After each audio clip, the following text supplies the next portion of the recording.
Hai semua, kembali lagi bersama saya Zulfa. Masih dengan cerita yang sama, yaitu cerita Latsar CPNS ATR BPN 2025. Hari ini masih dengan materi yang sama, yaitu tentang nilai berakhlak, yang mana pada hari ini saya mempelajari tentang 2 poin, yaitu kompeten dan juga harmoni.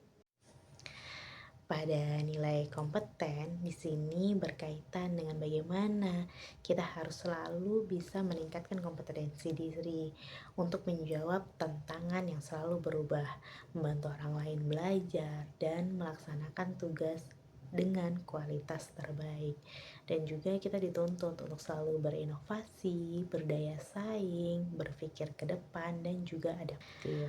Pada poin harmonis di sini berkaitan dengan bagaimana kita menghargai setiap apapun latar belakang orang, bagaimana kita suka menolong orang lain dan juga membangun lingkungan kerja yang kondusif.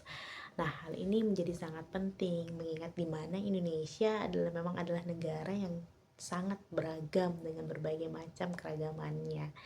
Nah, untuk membangun sikap ini, itu kita bisa mulai dengan yang pertama adalah dengan menumbuhkan sikap toleransi, mengedepankan dialog dan komunikasi, belajar dan mengenal budaya lain, menerapkan nilai dari Pancasila, kemudian juga aktif dalam kegiatan sosial dan kolaboratif, dan yang terakhir adalah kita mulai dengan mendidik generasi muda tentang adanya keberagaman dan bagaimana cara menyikapinya yang baik.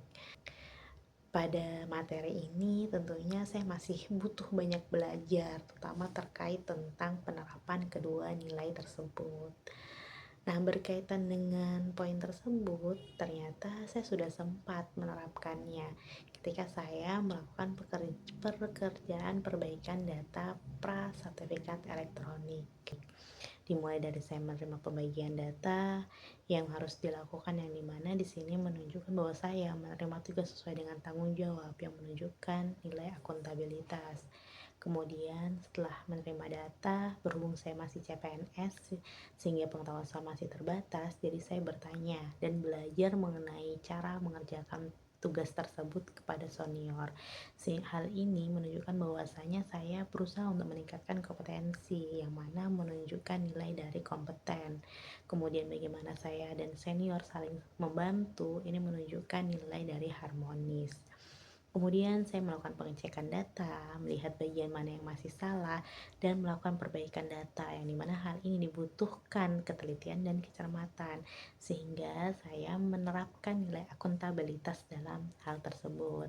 Setelah data diperbaiki, saya melakukan validasi data, yang dimana hal ini berhubungan dengan kualitas data yang terbaik, sehingga saya melaksanakan tugas dengan kualitas yang terbaik, yang menunjukkan nilai dari kompeten. Nah, selama saya mengerjakan tugas, ada banyak kasus yang ditemukan. Kadangkala ada kasus yang saya kurang paham, sehingga kami sebagai sesama teman itu saling membantu jika ada hal yang memang tidak diketahui, sehingga hal ini menunjukkan adanya saling tolong menolong, yang mana menunjukkan nilai dari harmonis. Nah, mungkin ini dulu cerita hari ini. Untuk besok kita tunggu ya materi apa lagi dan cerita apa lagi yang bisa saya bagikan. Sampai jumpa lagi.